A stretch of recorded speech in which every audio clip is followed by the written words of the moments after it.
महाराज जी, जो भगवान का नाम नहीं लेते फिर भी अच्छे से रहते हैं, और जो भगवान का नाम लेते हैं परेशानी में रहते हैं, क्या फर्क है? कौन बोला? ये तीनों बता दो। हाँ, ऐसा देखा भी जाता है। क्या होता है कि जैसे कोई प्रभु का नाम जप नहीं कर रहा और बड़ा लौकिक पदार्थों से भरा पूरा देखा जाता है, सुखी देखा जाता है, तो उसमें हमारे भागवतिक विधान में एक सिस्टम है। जो भगवत मार्ग से विमुख आचरण, पापाचरण, अधर्माचरण करता है और आपको सुखी नजर आ रहा हो, तो उसके बहुत थोड़े पुण्य हैं। उनको भुगाने के लिए पहले हमारे संविधान, भागवतिक संविधान में उसके पुण्य नष्ट कर, क्योंकि जब उसे दुख मिलेगा तो पुण्य उसका सहयोग कर देगा, इसलिए पहले उसके सहयोगी का नाश किया जाता है। उसका सहयोगी जो सुकृत है उसको दे दिया गया। अब वो पापाचरण में और उन्मत्त हो गया। अब उसके वो सुकृत चल रहे, इसलिए उसे जुकाम भी नहीं होगा। अब वो सोचता है कि कुछ नहीं, कोई निर्णय नहीं, कोई भगवान नहीं, मनमानी पापाचरण करो, खूब मौज से रहो, और वो सुकृत उसके नष्ट हो रहे हैं। और जिस दिन उसके सुकृत नष्ट हुए, फिर मिटिया मेट होते हुए देखा है। शास्त्रों का विधान तो है ही, हमने देखा है। एक ठाकुर रामबली सिंह जमींदार आसपास बंदूक लेके चलते, ऐसा बच्चापन में उनको देखा हमने।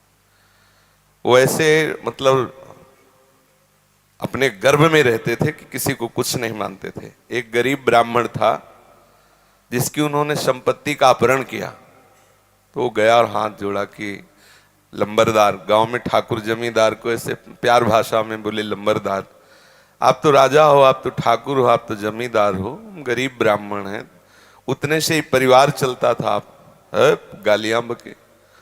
उन्होंने पैर छुआ ब्राह्मण ने ऐसे और रो दिया और वापस आ गया।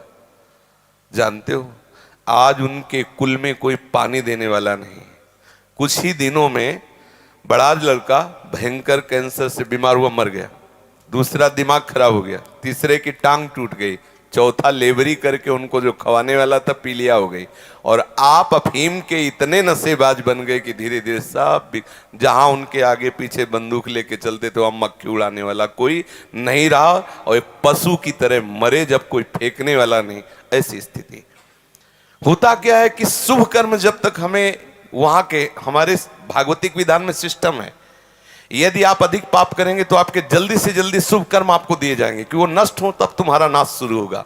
और जब आप भागवतिक कार्य करते हैं तो देख लिया गया ना कि आप संभल रहे हो, तो आपको कोई बाधा ना पहुंचा सके, इसलिए आपके जो पाप कर्म है उनको फेंक दिया गया कि उधर से खाली करो।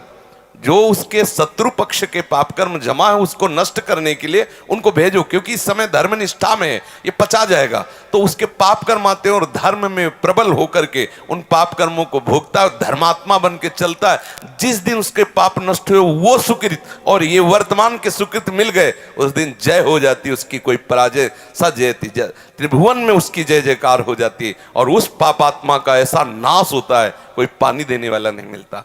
ऐसा नहीं है कि पापी पुरुष मौज से है और धर्मात्मा कष्ट से है। उसके